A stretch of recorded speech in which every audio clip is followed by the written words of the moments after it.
سے اعمال کی طرف آگے بڑھنا چاہیے۔ اب آئیے وہ کیا اعمال ہیں جن اعمال کے کرنے سے اللہ رب العزت کی یہ مخلوق نازل ہوتی ہے، اترتی ہے، آتی ہے، گواہ بنتی ہے، دیکھتی ہے، لکھتی ہے اور رب العزت کو جا کر رپورٹ پیش کر دیتی ہے کہ تیرے بندوں کو فلاں فلاں ہم نے پایا۔ حالانکہ اللہ تعالیٰ کو کسی چیز کی ضرورت نہیں ہے، اللہ تعالیٰ مکمل طور سے جانتا ہے کہ ان کے بندے کیا کرتے ہیں اور کب کرتے ہیں، پھر بھی اللہ رب العزت نے چونکہ انہیں ہم پر گواہ بنا دیا ہے، یہ آ کر اللہ کو رپورٹ دیتے ہیں۔ تو آئیے چند اعمال، میں یقیناً آج پورے وہ اعمال نہیں رکھ سکوں گا جن اعمال کی وجہ سے یا بدولت فرشتے اترتے ہیں، لیکن انشاءاللہ ان میں سے کچھ اعمال ضرور رکھوں گا، اور جو عمل میں نے خاص چنے ہیں یہ وہ عمل ہے جو کرنے میں کوئی بہت محال نہیں ہے، مطلب بہت خطرناک والے عمل نہیں رکھ رہا ہوں کہ فرشتے فلاں کے لیے آ جائیں گے۔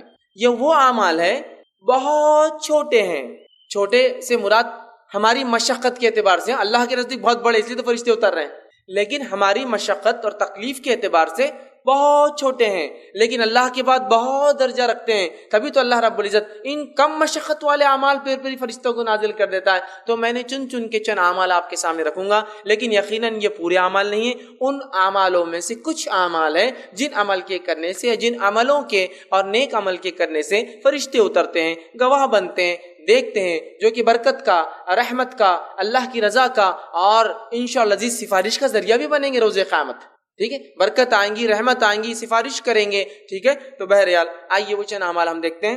سب سے پہلا عمل جس عمل کے کرنے سے فرشتے نازل ہوتے ہیں، فرشتے آ جاتے ہیں، وہ عمل کیا ہے؟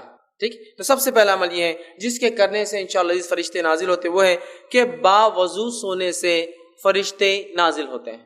سونے کو انسان جا رہا ہے، کیسے سونا ہے؟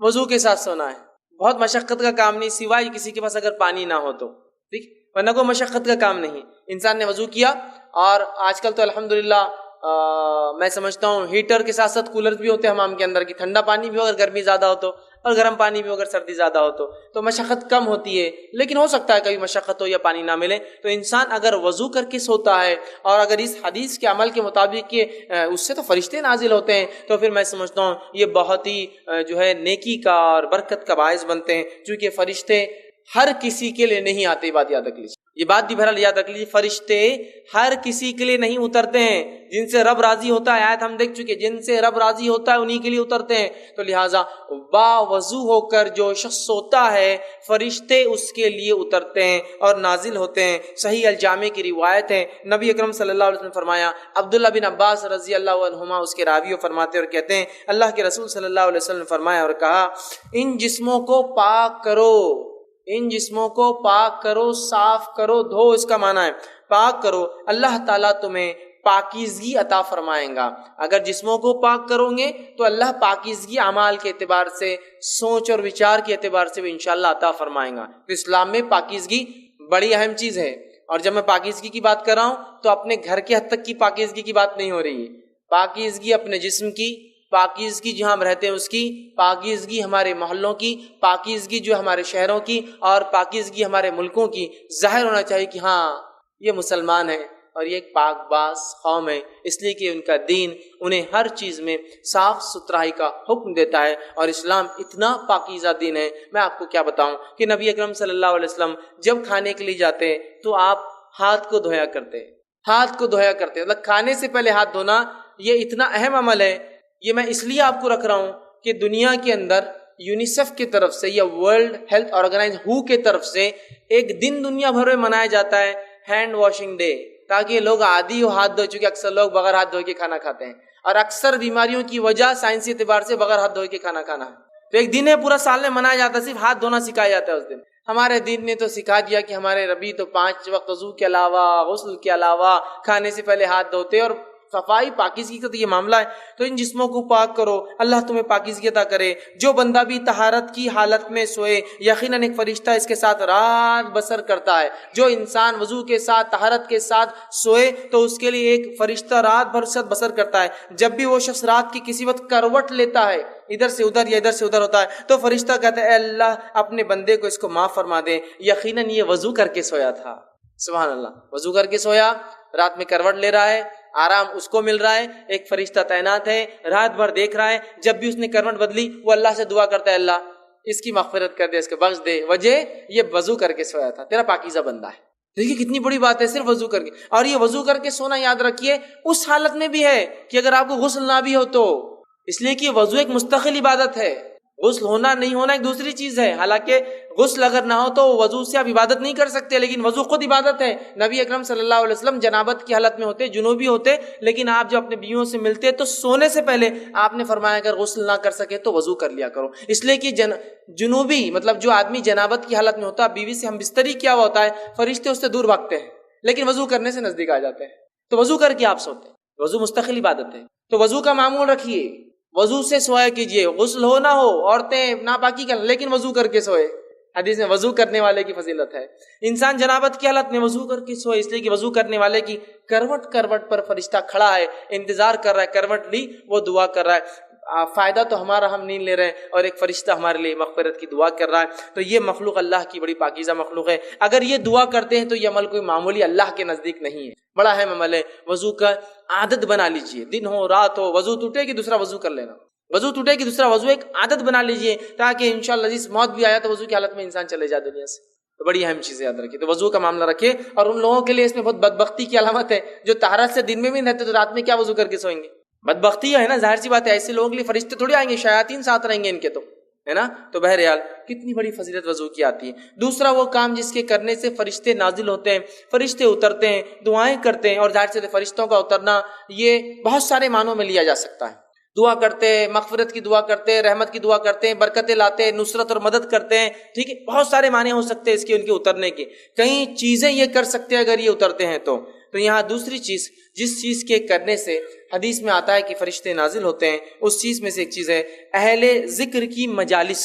ایسے لوگ جو اللہ کا ذکر کرتے ہیں ان مجالس کو بھی فرشتے گھیر لیتے ہیں. مطلب ان کے لیے نازل ہوتے، اترتے ہیں، نہ صرف اترتے ہیں بلکہ گھیر لیتے ہیں. آئیے تھوڑا سا حدیث کو، جو کہ بخاری کی روایت ہے، میں حدیث کے پورے الفاظ آپ کے سامنے رکھنے کی کوشش کرتا ہوں کہ کیا فائدے اللہ کے ذکر کی مجلس کے.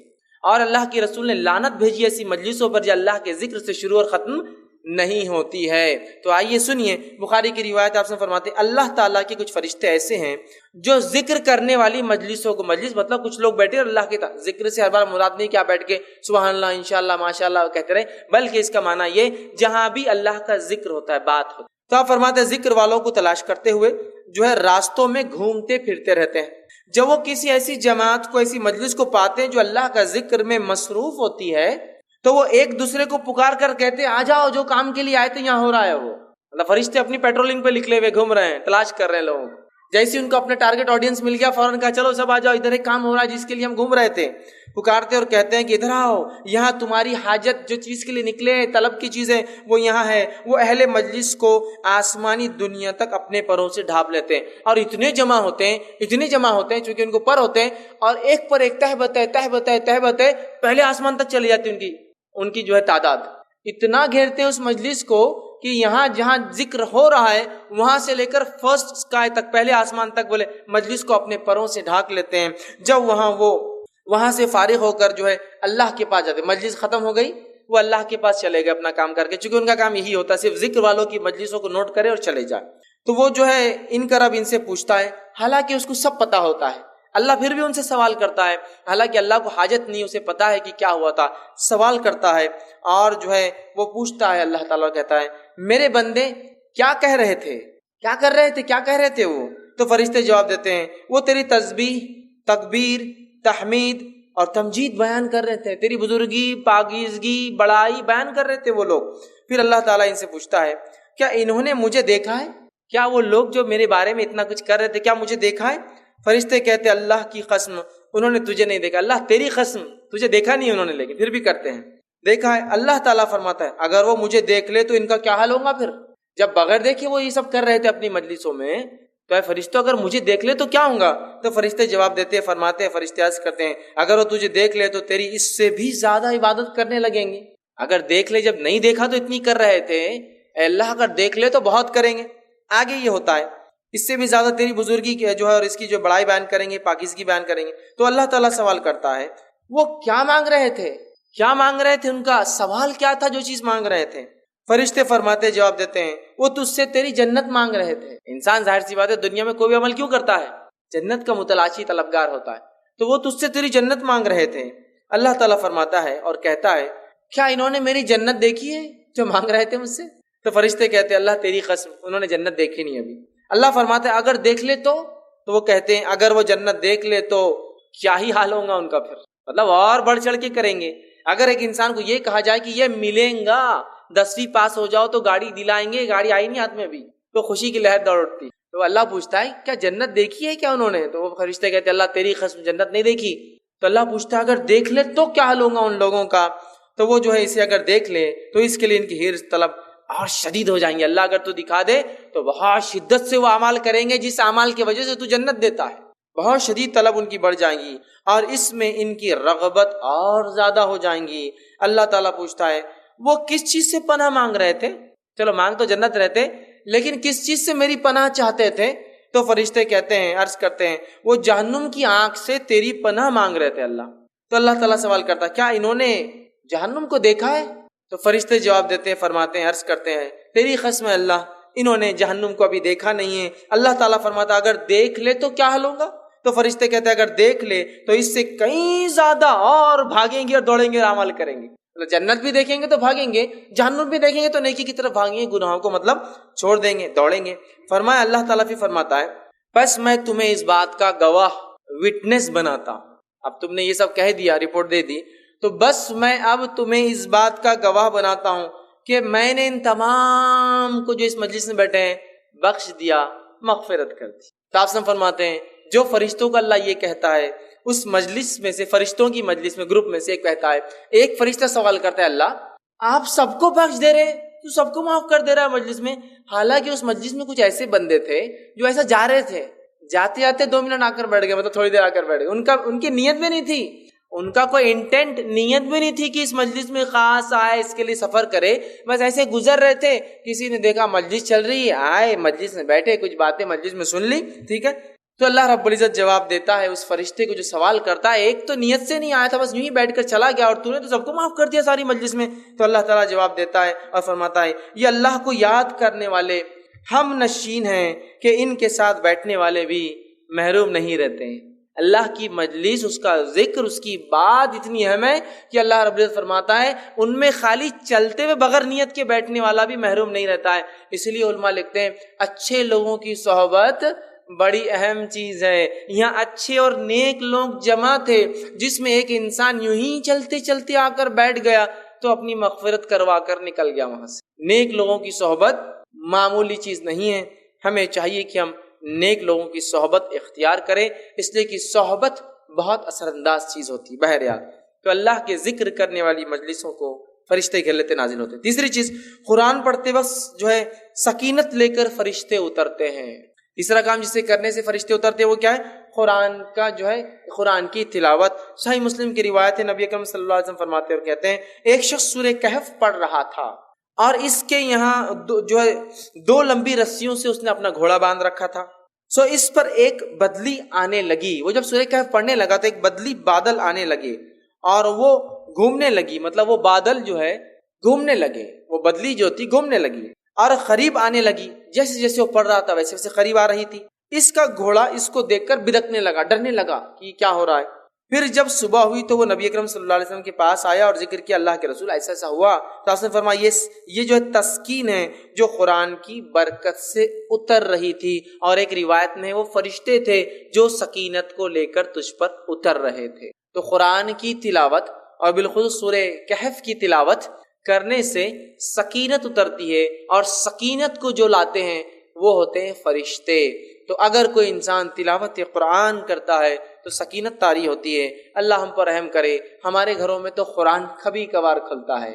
اگر پوچھا جائے, میں آپ سے بدگمانی نہیں کر رہا ہوں لیکن ایک عام بات کہہ رہا ہوں, کسی سے پوچھا ہے آخری بار قرآن کب پڑھے تھے, تو دادا کا انتقال ہوا تھا نا تو تب نکلا تھا. اب کب ہوگا, تو اب انتظار کر رہے ہیں, کوئی اور جائیں گا تو پڑھ دیں گے پھر اس کے لیے. یہی حالت ہے.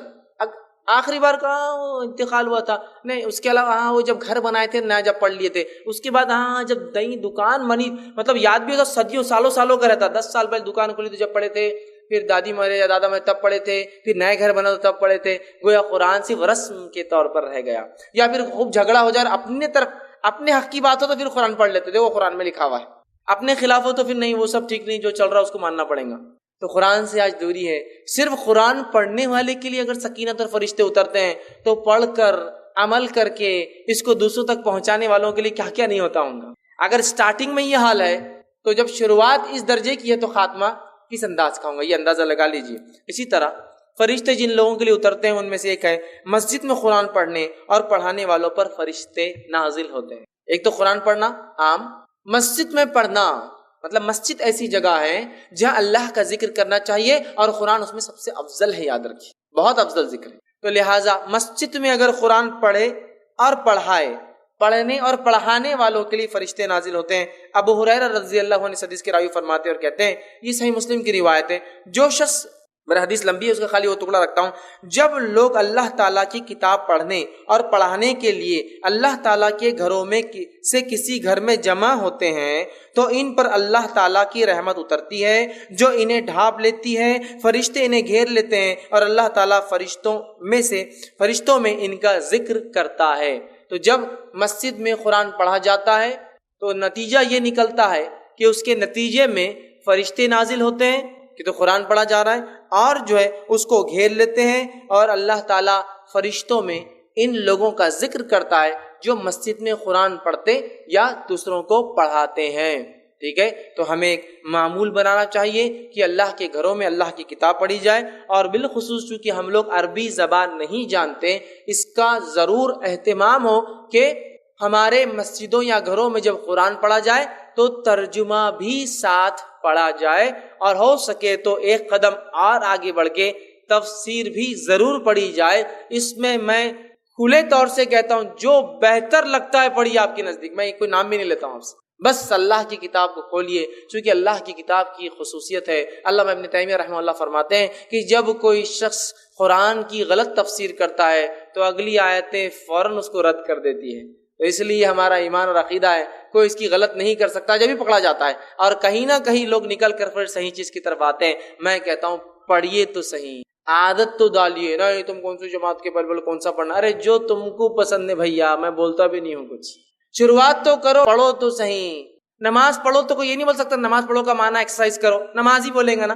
شروع تو ہو، لگو تو صحیح اس کتاب سے، تعلق تو جوڑو، حق کی طرف پہنچ جاؤں گے. لیکن حالت یہ ہے کہ کتاب کھلتی ہی صدیوں میں ہے. کسی گھر میں جا کے کہہ دیا ذرا قرآن لاؤ تو بولتا رہے قرآن لاؤ، بولے تو اللہ سیڑھی لاؤ. آپ بولتے قرآن لاؤ، بول رہے میں تم سیڑھی، وہ اوپر رکھا ہوا رہتا ہے نا، وہ وہاں تو سیڑھی لگتی ہے اس کے لیے، وہ تو لیڈر کے بغیر اوپر چڑھ بھی نہیں سکتے ہم. ٹھیک ہے، سیڑھی لا کے اس کو پورا وہ آپ کے ایئر کلینر سے پورا اس کو صاف کرنا پڑتا چونکہ صدیوں کی دھول ہے اس میں. پھر وہ نکل کے رہا تھا اور پھر پڑھا جاتا، پھر تعریف بھی ہوتی ہے ہمارے شگڑ دادا نے وہ لائے تھے تب کا ہے. ارے میرے بھائی سبحان اللہ، اتنے دن کا بچا کیوں وہ قرآن؟ استعمال ہو کے چونکہ دنیا کے اوراق پھٹ جاتے ہیں، استعمال کر کے ختم کر دینا تھا، نیا لانا چاہیے تھا. رکھا کیوں کہ اللہ کی کتاب، گائیڈ بک، جو کتاب رہنمائی دیتی دنیا میں، اس کو اتنا صاف ستھرا کیوں رکھا؟ پڑھو، پڑھ کے اس کو جو استعمال کرو، اس کے اوراق ڈھیلے ہوں گے، پھٹ جائیں گے، نئے لانا پڑیں گے. اور یہ مطلوب بھی یاد رکھیے، قرآن کو پھاڑنا نہیں، پڑھنے سے اس کتاب کی حالت ہو جاتی ہے نا. دیکھیے جو قرآن بچے طالب علم حافظ بنتے ہیں ان کے قرآن کی حالت دیکھیے کیسے جاتے ہیں، پڑھنے سے آپ پیچھے کا ورق پھٹ جاتا، سامنے کے 4 صفحے پھٹ گئے، بیچ کے ورق. کیوں؟ اس لیے کہ وہ استعمال کر رہا ہے نا، اس کتاب کو یوز کر رہا ہے نا. تو دنیاوی کاغذ ہے تو خراب ہو جاتا ہے. تو ہماری تو یہ حالت ہے، پڑھنے پڑھانے کا نظم ضرور بانی. اسی طرح وہ عمل جس کے کرنے سے فرشتے نازل ہوتے ہیں، اس میں سے ایک عمل ہے سوتے وقت آیت الکرسی کا پڑھنا. اس سے فرشتے نازل ہوتے ہیں، اور اتنا سادہ، اتنا آسان، اتنا چھوٹا عمل ہے آیت الکرسی. 10 جملے اس میں، صرف آیت تو ایک ہی ہے لیکن جملے 10 ہے اس کے اندر. 10 جملے، ایک آیت، وہ بھی نہیں ہوتا سوتے وقت، ہے نا. اور ویسے بھی بہت سارے لوگوں کو ذکر کا موقع کہاں ملتا، ٹی وی دیکھتے دیکھتے آنکھ بند ہوتی، ٹی وی چالو ہے، آوازیں چالو ہے، جب تک آواز آئی نہیں تو نیند بھی نہیں آتی.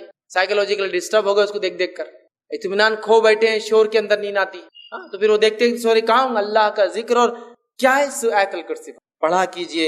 صحیح بخاری کی روایت ہے، ابو ہریرہ رضی اللہ عنہ فرماتے ہیں، حدیث بہت لمبی ہے، اتنا وقت نہیں چونکہ بہت طویل حدیث ہے، آپ سب جانتے بھی اس روایت کو. ابو ہریرہ رضی اللہ عنہ فرماتے ہیں، میں جو ہے زکوٰۃ کے کھجوروں پر مجھے تعینات کیا گیا تھا. رات میں ایک شخص آیا اور زکوٰۃ کی کھجوریں جس جگہ بھر کر رکھی گئی تھی اس کنٹینر کو پھاڑ کر چرانے لگا.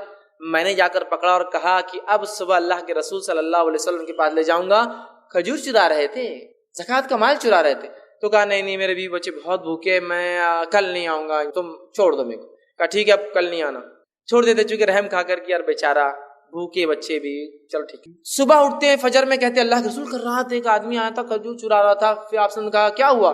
تو کہا وہ بولا بیوی بچے بھوکے تو میں نے لے جانے دیا۔ تو کہا ابو ہریرہ آج پھر آئیں گا وہ؟ کہ اللہ کے رسول، اس نے تو کہا لیکن کہ نہیں آئیں گا، لیکن کہا آج آئیں گا۔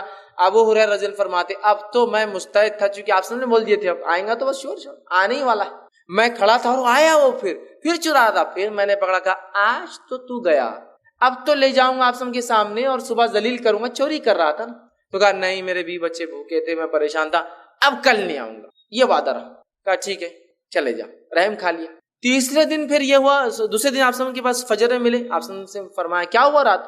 تو کہا اللہ کے رسول صلی اللہ علیہ وسلم آپ نے کہا تھا وہ آیا اور میں بالکل تعینات تھا، پھر کہاں ہے؟ تو کہا میں نے چھوڑ دیا رحم کھا کر۔ کیوں؟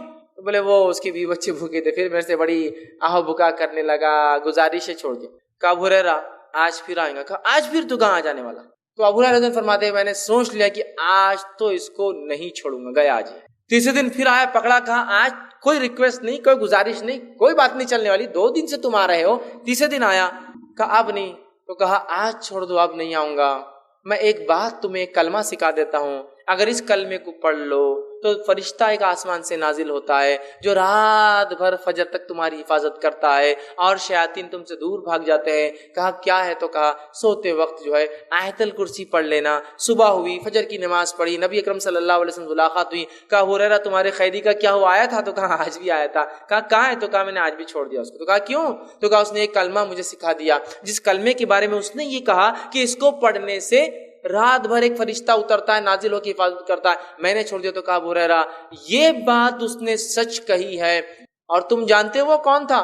تو کہا اللہ اور اس کے رسول زیادہ جانتے، مجھے تو نہیں پتا۔ کہا وہ شیطان تھا، وہ ہمیشہ جھوٹ بولتا ہے، لیکن یہ بات اس نے سچی بولی ہے، یہ سچ بولا اس نے، باقی وہ جھوٹا ہے، بہت بڑا شیطان تھا۔ تو دیکھیے آپ، شیطان دور ہو جاتا ہے آیت الکرسی پڑھنے سے، فرشتہ رات بھر حفاظت کرتا ہے۔ اب لوگ پریشان ہیں حفاظت کے لیے، مال کی، دولت کی، ہے نا، بہت ساری چیزوں کی، آیت الکرسی پڑھیے، بہت سیدھے اور سادے اصول دیے گئے۔ میں سمجھتا ہوں فرشتوں کی سیکیورٹی اور ان کا نازل ہونا، اس سے بڑی کوئی سیکیورٹی نہیں ہو سکتی ہے، سمجھ رہے آپ؟ ان کا آ جانا، کسی کے لیے تعینات ہو جانا، اس سے بڑا کچھ نہیں ہو سکتا۔ لیکن اب مسئلہ یہ ہم لوگوں کا کہ بات سمجھ میں نہیں آتی۔ اب ایک سین تصور کیجیے کہ سمجھ لیجیے ایک شخص آپ کے سامنے آ رہا ہے اور اس کے پیچھے 2 پولیس والے چلتے ہوئے آ رہے ہیں، ملنے کی ہمت کرتے آپ، بہت بھاری آدمی دکھ رہا، وہ پولیس ساتھ چل رہی نا، اس کو تو کوئی آدمی نہیں لگا سکتا، کیوں؟ پولیس والے ساتھ رہتے اس کے، سادے پولیس والے۔ اب پولیس والے جن کے پاس بندوقیں لگی ہوئی ہو، اس کا تو مقام بڑھ گیا نا، اور اسٹین گنس ہو اور بڑھ گیا، AK-47 لے کے اس کے پیچھے جا رہے اور بڑھ گیا، پولیس سے ہٹ کر کے ٹوپی صرف بدل جائے، ٹوپی کے بدلے کالا کپڑا ہو تو ہر بہت خطرناک آدمی دکھ رہا ہے۔ تو اتنی بڑی سیکورٹی، ٹوپی نہیں سر پہ، وہ سر پہ کفن باندھا ہوا آدمی اس کے ساتھ گھوم رہا۔ کمانڈوز جو ہوتے ہیں وہ کفن باندھے ہوئے نا، ان کا یہ مقصد ہے کہ اب جان بھی جائے تو کوئی مسئلہ نہیں، ارے ٹوپی نہیں تو مطلب بہت بڑا آدمی دکھ رہا ہے، سمجھ نا، اندازہ ہوتا ہے۔ اب اندازہ لگائیے، فرشتہ کھڑا ہے آپ کے لیے رات بھر، اللہ تعالیٰ کی ایک مخلوق جس کی طاقت، حیت، کیفیت، توانائی ایسی ہے کہ یہ روایت میں آتا ہے کہ ایک فرشتہ جو خبر میں قرآن جو نہیں پڑھتا تھا اس کو جو سزا دینے پر متعین رہے گا، وہ 1 گز لوہے کا اٹھائیں گا سلاخ اور اٹھا کے دم ماریں گا ایک آدمی پہ جس نے قرآن نہیں پڑھا تھا دنیا میں، خبر میں اتنے زور سے وہ آدمی چلائیں گا اور اس کا سر ریزہ ریزہ بن کے ہوا میں اڑ جائے گا کہ تمام مخلوق زمین و آسمان کی سوا جن اور انس کو چھوڑ کر اس کی چیخ کو سنیں گی۔ تو آپ نے کہا کہ وہ فرشتے کے بارے میں معلوم ہے تم کو، وہ گز جو مارتا ہے وہ گز کا ویٹ کیا ہے؟ صحابہ نے کہا نہیں ہم کو نہیں پتا کیسے مارتا ہوں گا ویٹ۔ تو کہا وہ 1 گز اگر اٹھا کر دنیا کے سب سے بڑے پہاڑ پر ماری جائے تو پہاڑ کو پاؤڈر میں تبدیل کر دیں گا، ذرات میں، اتنا ویٹڈ اور اتنا خطرناک وہ پنچ ہوتا ہے، ٹھیک ہے؟ وہ پڑے گا گز، اور اس گز کو پہلے سے لے کر آخری انسان اور پہلے سے لے کر آخری جن سب بھی مل جائے تو اس کو ہلا بھی نہیں سکتے جگہ سے، اتنا ہیوی گز صرف ایک فرشتہ اٹھاتا ہے۔ طاقت بتا رہا ہوں میں ان کی کتنی ہوتی ہے، فرشتے سارے انسان اور جن بھی مل جائے تو وہ گز کو موو نہیں کر سکتے جگہ سے، جو وہ اٹھا کر ماریں گا اس کو قیامت تک۔ قرآن نہیں پڑھنے والے کا میں نے اس لیے کہا نا، دنیا میں بیڑا غرق، خبر میں بیڑا غرق، آخرت میں بیڑا غرق۔ اور بہت سے لوگوں قرآن سے بڑی عجیب دشمنی پال رکھی ہے انہوں نے، ایسی عجیب دشمنی کہ قرآن پڑھنے کے بولے کاٹے کھڑے جاتے ان کی آنکھ پہ، اور شیطان کے بدلے اعوذ باللہ من الشیطان پڑھے تو یہ بھاگ جاتا نکل کے، بھاگنا تو شیطان چاہیے نا، اعوذ باللہ، یہ بھاگ جاتا نکل کے، نوکو قرآن پڑھے تو گمراہ ہو جاتے باہر۔ ارے بھائی قرآن کی نہ، قرآن پڑھنے تو گمراہ ہو جاتے، دیکھو کتنے لوگ گمراہ ہو گئے قرآن پڑھ کے، انہوں کیسی باتیں کر رہے، انہوں کیسی کر رہے، اب انہیں کچھ پڑھے نہیں، اللہ کچھ پوچھنے والا نہیں اپنے سے، حالات ہی ہے اپنی، ہم پڑھتے نہیں، اللہ پوچھے گا بھی نہیں ہم سے، اللہ رحم کرے۔ یہاں دیکھیے آیت الکرسی پڑھ رہے ایک فرشتہ تھا، حفاظت سیکیورٹی کے لیے، اس سے بڑی کیا بات ہو سکتی ہے؟ آئیے وہ عمل جس کے کرنے سے فرشتے نازل میں ایک عمل یہ ہے کہ ایک بابرکت رات ہوتی ہے، اس رات میں فرشتے نازل ہوتے ہیں، اور وہ رات کو کہا جاتا ہے شب قدر، لیلۃ القدر، جو کہ آج بھی ہو سکتی ہے۔ 21 گزر چکی، وہ بھی ہو سکتی تھی، اور آنے والی اور 3 راتیں باقی، وہ بھی ہو سکتی ہے، 25، 27 اور 29 بھی ہو سکتی ہے۔ تو شب قدر میں فرشتے اترتے ہیں، جس کی گواہی اللہ رب العزت نے اپنی کتاب کے اندر سورہ قدر سورہ نمبر 97 آیت جو ہے اس پورے سورے کو آپ پڑھیے، اللہ نے فرمایا انا انزلناہ فی لیلۃ القدر، ہم نے قرآن کو لیلۃ القدر میں نازل کیا۔ وما ادراک ما لیلۃ القدر، اور مسلمانوں کیا چیز ہے جو تمہیں سمجھائے لیلۃ القدر کیا ہے؟ لیلۃ القدر خیر من الف شہر، بس تمہاری عقلوں کو اتنی بات تو ضرور سمجھ میں آ جائیں گے، اور اتنا کافی ہے تمہاری سمجھ کے لیے، 1000 مہینوں سے افضل یہ رات ہے۔ تنزل الملائکۃ والروح، اور اترتے ہیں اس رات فرشتے اور جبرائیل، یاد رکھیے، اور جبرائیل علیہ السلام کا ایک نام کیا ہے معلوم آپ کو؟ روح۔ جبرائیل علیہ السلام کا ایک نام یاد رکھیے، وہ روح ہے، یاد رکھیے، نہیں تو آپ بولیں گے تنزل الملائکۃ والروح، اور ایک صاحب ایک بار تفسیر کرنے لگے، اترتے ہیں اس رات فرشتے اور بڈھے اور بڑوں کی روحیں، ملائکہ الگ ہے نا اور روح الگ ہے، تو پھر صحیح بات ہے نا۔ تو یاد رکھیے یہاں روح سے مراد جبرائیل علیہ السلام ہے، روح الامین بھی ان کا ایک نام ہے، جبرائیل بھی ان کا ایک نام ہے، جبریل بھی ان کا ایک نام ہے، ٹھیک ہے؟ تو روح بھی انہیں کہا جاتا ہے، روح الامین بھی کہا جاتا ہے، 4 نام ان کے قرآن میں آتے ہیں، جبرائیل، جبریل، روح الامین اور روح۔ تو اترتے ہیں اس رات جبرائیل، سردار فرشتوں کے وہ، اور ساتھ میں پورے لے کر، اور جو ہے وہ رات اتنے فرشتے اترتے ہیں کہ مسند احمد کی روایت میں آپ نے فرماتے ہیں اس مبارک رات قدر کے اندر فرشتے اتنے نازل ہوتے ہیں جیسے دنیا میں کنکر اتنے نازل ہوتے ہیں۔ اور جو علماء لکھتے ہیں اس کی تفسیر میں کہ شب قدر کو قدر اسی لیے کہا جاتا ہے، اتنے زیادہ فرشتے اترتے ہیں کہ قدم رکھنے کو فرشتوں کو جگہ نہیں ہوتی۔ اب اس رات کو بھی کیسے مناتے اور کیا حال ہے ہمارا، مجھے زیادہ بولنے کی ضرورت نہیں۔ پہلے تو 5 میں سے 1 ہے، تو اپنے لیے تو 1 ہی فکس ہے پہلے سے۔ انڈین لوگوں کو آکرشت کسی نے بتا دیا یا اللہ نے وہی بھیج دی کہ بھائی تمہارے لیے 27، کہے کو محنت کر رہے تم، 5 راتیں جاگ رہے، 27 کو جاگو، اور 27 کو جاگ کے پوری علامتیں فٹ کر لیتے ہو رات میں، ایسا ہو سب ماشاء اللہ۔ چلو بھیا 5 جاگے تو فرق محسوس ہوگا کہ 27 کیا الگ تھی، 1 ہی جاگ کے سب کچھ فٹ کر کے، اور چلو مل گیا اپنے کو 1000 مہینوں کا سب، جاؤ اور سو جاؤ۔ 5 تلاش کرنا ہے۔ نبی اکرم صلی اللہ علیہ وسلم سارا آخری عشرہ جاگ کر عبادت کرتے، اعتکاف میں ہوتے، اور بیویوں کے گھر پہ کسی خادم کو بھیجتے، جا کر اٹھاؤ، قدر ہو سکتی ہے آج، جاگو عبادت کرو۔ نہیں 5 رات کون چھٹی دیں گا بھیا، میرے کو چھٹی کہاں ملتی، 5 راتیں کیسے میں جاؤں گا، مشکل ہے۔ ایک دن ملاقات ہوئی، رے بھائی بہت آپ کی آنکھیں لال لال دکھ رہی، کیا بات ہے؟ 10 راتوں سے سویا نہیں میں، کیوں، کیا مسئلہ ہے؟ گھر میں شادی ہے نا، کوئی معمولی چیز ہے کیا؟ ہلدی، مہندی، سانچک، رجگے، شادی، ولیمہ، جماگی، کیا کیا نہیں رہتا، اتنا سب کرنا پڑتا، تو رات بھر میں جاگ رہا۔ اچھا شب قدر کے 5 وہ نہیں ہو سکتا، کیونکہ شادی کا ثواب شاید اس سے زیادہ ہے وہ جاگنے کا، وہ ان بدعتوں اور رسومات اور خرافات کرنے کا، اس لیے نہیں ہو رہا۔ ارے آپ بہت جاگے بھی دکھ رہے، 1 مہینے سے آپ جو ہے سوئے نہیں، جاگتے رہے، گھر میں بیمار ہے نا میرے امی، ارے ٹھیک ہے اس کے لیے تو مطلب بیماری کے لیے جاگ سکتے، رسومات کے لیے جا سکتے، سفر کے لیے جاگ سکتے، خرافات کے لیے جا سکتے، پکنک کے لیے گھومنے پھرنے جانا ہے تو جاگ سکتے، لیکن شب قدر کی 5 رات ذرا ٹف ہو جاتا، مشکل جاتا۔ اس دن بزنس ڈوبتا ہوا نظر آتا، باس چڑھتا ہوا نظر آتا، نوکری جانے کا ڈر لگتا، باقی جگہ نہیں ہوتا، باقی جگہ نہیں ہوتا۔ تو اس رات اترتے ہیں، بہت بابرکت رات ہے، مبارک رات ہے۔ صحیح بخاری کی روایت فرماتے کہتے ہیں جس شخص نے حالت ایمان کے اندر جو ہے ثواب کی نیت سے شب قدر میں قیام کیا، عبادت کی، نماز پڑھی، غفر له ما تقدمت من ذنبک، اللہ پچھلے گناہ معاف کر دیتا ہے۔ بہت بابرکت رات ہے۔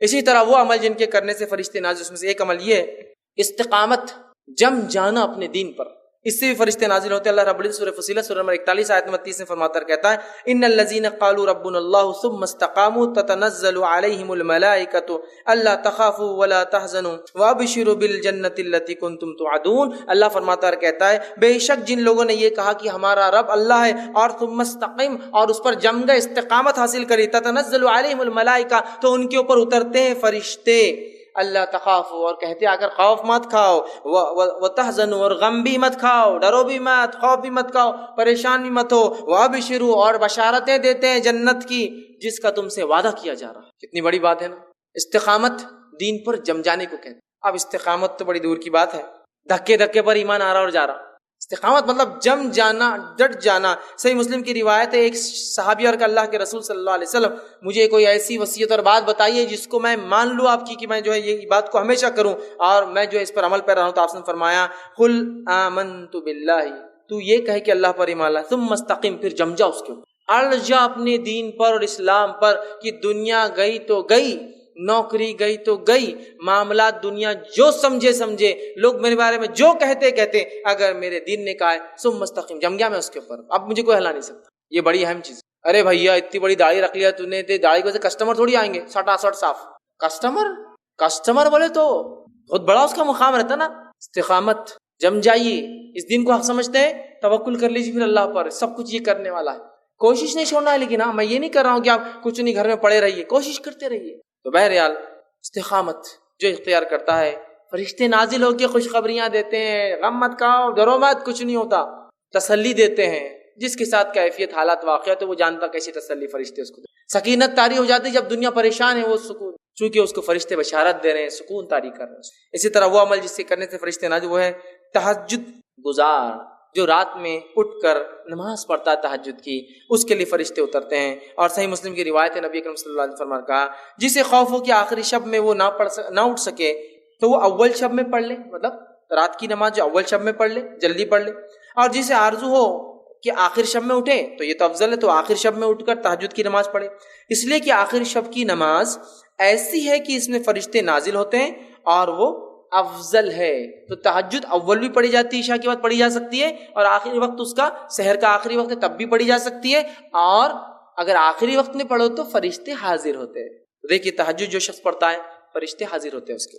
اسی طرح وہ عمل جس سے کرنے سے فرشتے اترتے ہیں، نازل ہوتے ہیں، فجر اور عصر کی نماز کو باجماعت پڑھنا، اس لیے کہ اس کے لیے فرشتے نازل ہوتے ہیں۔ روایت ابن خزیمہ کی ہے، صحیح بخاری میں بھی یہ حدیث آتی ہے، نبی کرم صلی اللہ علیہ وسلم نے فرمایا کہ ہر روز فرشتے 2 شفٹ میں چینج ہوتے ہیں، ایک فجر اور ایک عصر، تو لہٰذا تم اس نمازوں کو بالکل نہ چھوڑو، اس لیے کہ جب فجر میں تم نماز پڑھتے ہوں گے، شفٹ چینج ہوں گی، تو پھر رات کے فرشتے صبح کے فرشتوں سے کہیں گے اور پوچھیں گے کہ بھائی کیا ہوا، رات میں کیا بندے کس حال میں پایا، تو وہ کہیں گے وہ تو نماز پڑھ رہا تھا فجر کی۔ پھر جب عصر میں آئیں گے، پھر شفٹ چینج ہوں گی، تو تب وہ فرشتے پوچھیں گے شام کی کہ اس کو کیسے حال میں پایا، تو وہ کہیں گے وہ نماز پڑھ رہا تھا، چونکہ عصر اور فجر یاد رکھ۔ تو جو لوگ یہ 2 نماز پڑھتے ہیں ان کے لیے فرشتے اترتے ہیں۔ اور جو ہے ابن خزیمہ کی روایت میں الفاظ اضافی یہ ہے کہ فرشتے کہتے ہیں اے الہی انہیں قیامت کے دن معاف فرما دے۔ جو لوگ فجر اور عصر کی پڑھتے ہیں فرشتے ان کے لیے کیا کہتے ہیں، اللہ ان کو معاف کر دے۔ اسی طرح وہ عمل جس سے کرنے سے فرشتے نازل ہوتے ہیں، اس میں عمل ہے جمعہ میں اول وقت میں مسجد میں پہنچنا، اس عمل سے فرشتے نازل ہوتے ہیں۔ جمعہ کے دن اول وقت سب سے پہلے مسجد میں آنا، صحیح بخاری کی روایت ہے، نبی اکرم صلی اللہ علیہ وسلم فرماتے ہیں کہ جمعہ کے دن جو ہے فرشتے مسجد کے دروازوں پر کھڑے ہو جاتے ہیں، مطلب اتر جاتے ہیں اور کھڑے ہو جاتے ہیں، اور ہر داخلہ کرنے والے کا نام رجسٹر کرتے لکھتے رہتے ہیں، یہ آیا یہ آیا۔ اور جو سب سے پہلی صف میں آتا ہے اس کو اونٹ قربان کرنے کا ثواب، صدقہ کرنے کا، جو دوسری صف میں آتا ہے اس کو جو ہے بیل قربان کرنے کا ثواب، جو تیسری صف میں آتا ہے اس کو بھیڑ بکری قربان کرنے کا ثواب، جو چوتھی صف میں بیٹھتا ہے اس کو مرغی صدقہ کرنے کا ثواب، جو 5ویں صف میں آتا ہے اس کو انڈا صدقہ کرنے کا ثواب۔ پھر جب خطیب خطبہ دینا شروع کر دیتا ہے تو فرشتے لکھنا چھوڑ کر خطیب کا خطبہ سننے کے لیے آ جاتے ہیں۔ تو گویا جمعہ کے دن فرشتے نازل ہوتے ہیں، جمعہ کی نماز کو اول صفوں میں آنے والوں کے لیے کھڑے ہوتے ہیں، خطیب کی خطبہ شروع ہونے تک لکھتے رہتے ہیں، خطبہ شروع کے بعد لکھنا بند کر کے آکے وہ کر لیتے ہیں۔ تو اپنے نام کو ہر جمعہ ضرور رجسٹرڈ کروائے، ہے نا، بولتے ہیں نا اپنا نام ضرور لکھوائے، یا آفس میں ضرور اندراج کروائے، برتھ سرٹیفکیٹ ڈیتھ سرٹیفکیٹ ضرور بنائے۔ تو میں کہوں ہر جمعہ ضرور جلدی آ کے نام اندراج کروائے۔ اس لیے حدیث میں نا 3 جمعہ کوئی نہ آئے تو اللہ اس کے دل پہ مہر لگا دیتا ہے کہ 3 جمعہ تک رجسٹریشن ہی نہیں ہونا اس کا مسجد کے اندر، رشتے لکھتے ہیں، نوٹ کر رہے ہیں۔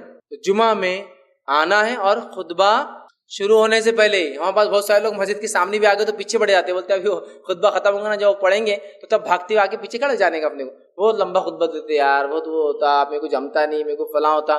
خطبہ خطیب نے شروع کیا ممبر پہ، فرشتوں نے نام لکھنا بند کر دیا۔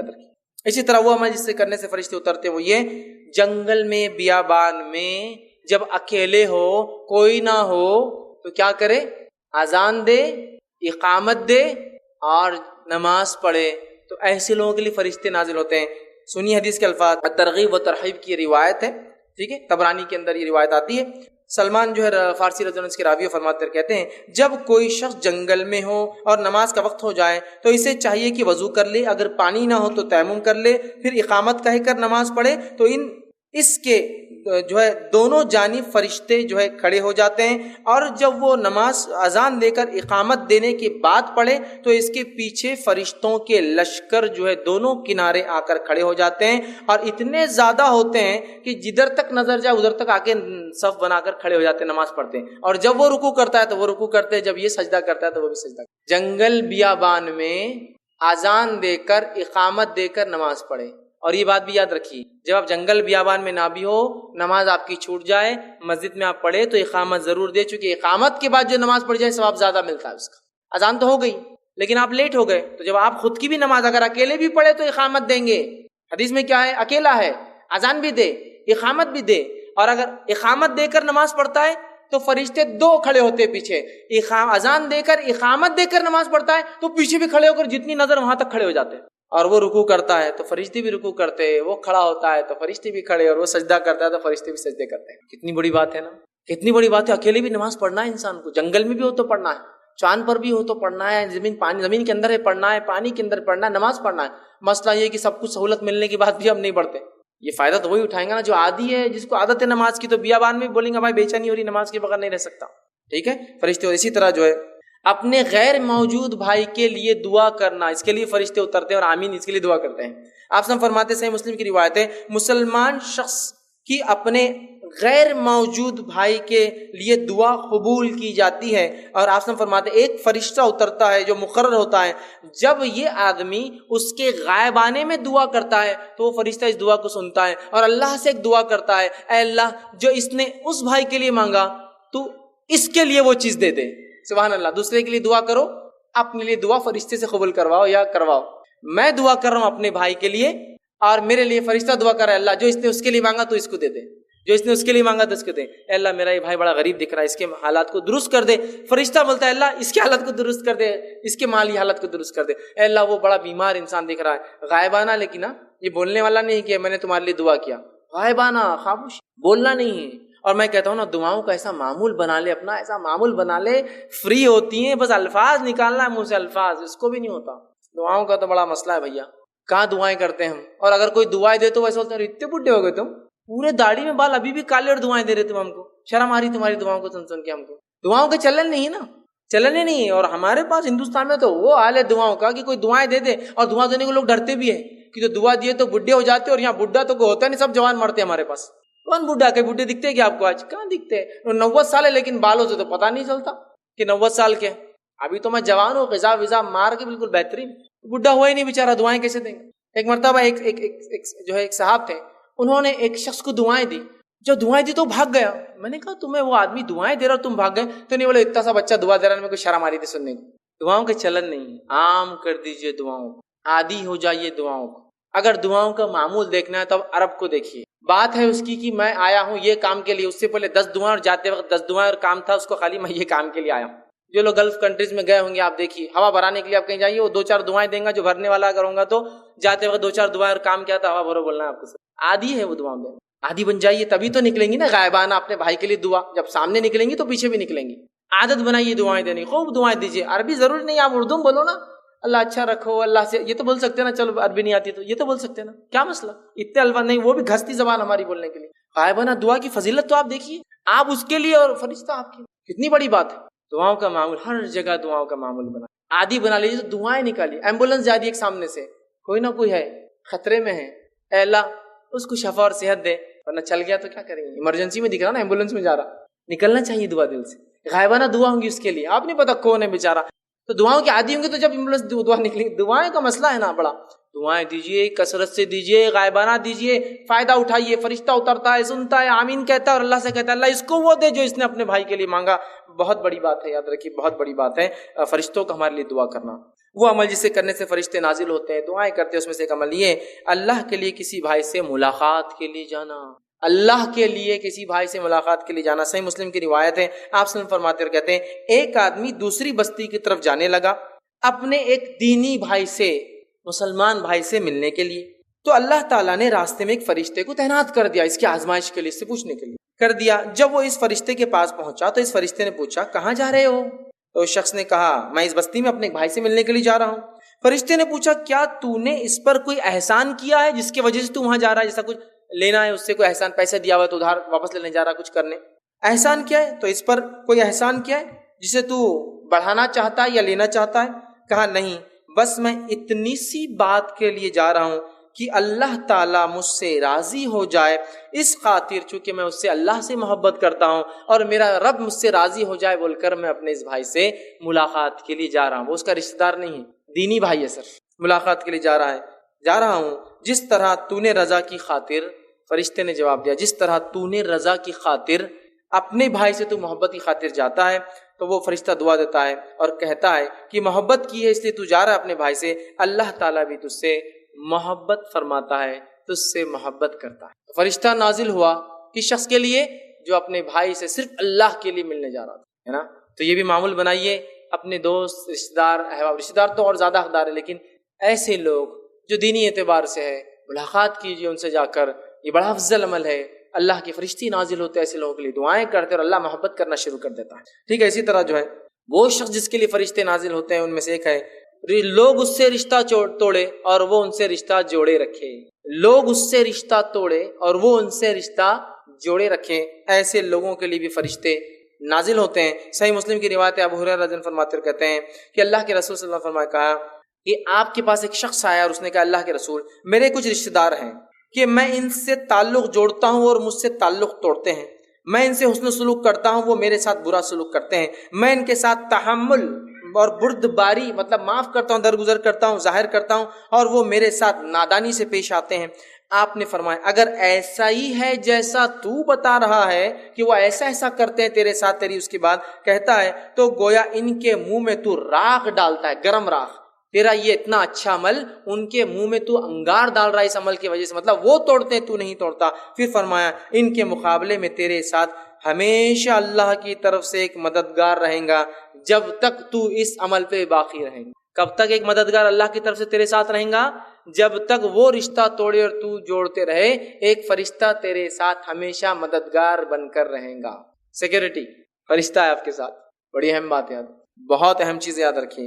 علی بن ابی طالب رضی اللہ عنہ کو ایک بار کہا گیا کہ آپ خلیفہ ہیں، پروٹیکشن لے لیجئے، حفاظت کے لیے کچھ لوگ رکھتے ہیں، تو کہا اللہ نے فرشتے تعینات کر رکھے ہیں، جب تک وہ رہیں گے کوئی مجھے نقصان نہیں پہنچا سکتا، جب اللہ انہیں حکم ہٹنے کا دے دیں گا تو کوئی مجھے بچا نہیں سکتا، تو کوئی زیادہ فائدہ ہونے والا نہیں ہے، حفاظتی دستے اور رکھ کر۔ کتنی اہم بات ہے نا، یہ بڑی اہم بات ہے۔ اسی طرح مریض کی عیادت کو جانے سے فرشتے نازل ہوتے ہیں، مریض کی عیادت، بیمار۔ مسند احمد کی روایت ہے جو آپ سے فرماتے ہیں جب کوئی مسلمان دن کے کسی گھڑی میں اپنے بھائی کی عیادت کرے تو اللہ تعالیٰ کے 70,000 فرشتے اللہ بھیجتا ہے۔ کتنے فرشتے بھیجتا ہے؟ 70,000 70,000 فرشتے بھیجتا ہے، اور وہ فرشتے اگر دن میں جاتا ہے تو شام تک دعائیں مغفرت کرتے ہیں، اور اگر شام میں جاتا ہے تو صبح تک دعائیں مغفرت کرتے ہیں۔ کس شخص کے لیے؟ جو بیمار کی عیادت کرنے جاتا ہے۔ اللہ تعالیٰ اس کی بھی ہمیں توفیق دے۔ بیمار کی عیادت محال ہوتا ہے ہمارے لیے، لوگ زندگیاں مر جا رہے ہیں، مطلب عیادت کرنے سے پہلے گزر بھی جا رہے ہیں، لیکن وقت نہیں مل رہا۔ جائیے، 70,000 فرشتے اترتے ہیں اور اس پورے دن دعائیں کرتے اللہ اس کی مغفرت کر، اس کو بخش دے، اس کو معاف کر دے، اس کے گناہ معاف کر، اور صبح سے شام تک، اور شام میں گیا تو صبح تک، سمجھ رہے ہیں آپ؟ اور کچھ صحابہ کو تو یہ معمول تھا اگر شام ہونے لگتی، مطلب ابھی دن کا آخری وقت ہوتا تو عیادت کو نہیں جاتے، بولتے رک جاؤ شام ہونے کے بعد جائیں گے تاکہ صبح تک مغفرت کی دعا کریں گے نا فرشتے۔ تھوڑا ٹائم باقی، اب سمجھ لیجیے مغرب نہیں ہوئی، مغرب سے 15 منٹ ہے، تب سورج غروب ہوگا، دن بدل جائے گا نا شام، تو رک جاتے تھے کہ کیوں؟ کہ تو دن بھر کا ہے نا، رات کریں گا تو رات بھر، مغرب کی بات کریں گا تو فجر تک، اور فجر کی بات کریں گا تو مغرب تک، تو رک جاتے تھے تھوڑا سا اور پھر شام ڈھلنے کے بعد جاتے تاکہ رات بھر فرشتے دعا کریں۔ 70,000 فرشتوں کی دعا چاہیے، آسان عمل ہے، مریضوں کی عیادت کریں۔ لوگ اپنے دین کی دعوت و تبلیغ اس کام کے ذریعے کر رہے ہیں، یہ بڑا اہم عمل ہے، چھوٹا سا عمل ہے، بڑا اہم عمل ہے، اس لیے کہ جب بیمار انسان ہوتا ہے نا، وہ کسی کی بھی کوئی بھی بات میں آ جاتا ہے، بیمار کو آپ کہیں یہ کر لیے وہ کر لیتا، یہاں خرچ کیجیے کر لیتا، یہ دے دیجیے دے دیتا، وہ کھا لو کھا لیتا، چونکہ اس کو شفا چاہیے، اس کو بیماری سے نجات چاہیے نا۔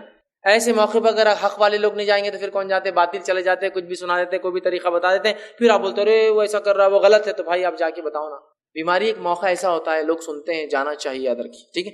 اسی طرح جو وہ عمل جس سے کرنے سے فرشتے نازل ہوتے وہ یہ، ایک شخص تھے جو بہت نیک و سعادت مند تھے، ان کے جنازے میں جو ہے فرشتے شامل ہوئے، بہت نیک انسان تھے، اور جو ہے یہ روایت جو ہے سنن ابو داؤد کی ہے، لیکن حدیث کے اندر وہ کون صحابی تھے ان کا کوئی تفصیلات تذکرہ نہیں ہے، لیکن ایک نیک انسان تھے۔ نبی اکرم صلی اللہ علیہ وسلم کی جنازے میں پیدل چلنے لگے، صحابہ نے کہا اللہ کے رسول سواری پہ چلیے نا، آپ تھک جائیں گے۔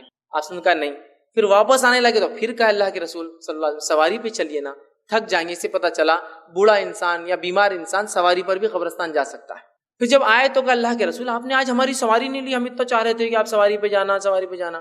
تو آپ نے فرمایا کہ اس جنازے کے ساتھ فرشتے چل رہے تھے تو مجھے درست نہیں لگا کہ میں سواری پہ چلوں جبکہ فرشتے پیدل چل رہے تھے اس جنازے کے۔ تو نیک لوگوں کے جنازے میں فرشتے بھی شامل ہوتے ہیں۔ نبی اکرم صلی اللہ علیہ وسلم، لیکن وہ کون صحابی تھے ان کی کوئی تفصیلات حدیث میں نہیں، ٹھیک ہے؟ تو نیک لوگوں کے جنازے میں فرشتے بھی شامل ہوتے ہیں۔ اسی طرح جو ہے نبی اکرم صلی اللہ علیہ وسلم پہ درود بھیجنے سے بھی فرشتے نازل ہوتے ہیں۔ درود، اور خاص طور سے درود کب بھیجنا چاہیے، اور بالخصوص درود سے مراد درود ابراہیم، یہ سب سے افضل ہے۔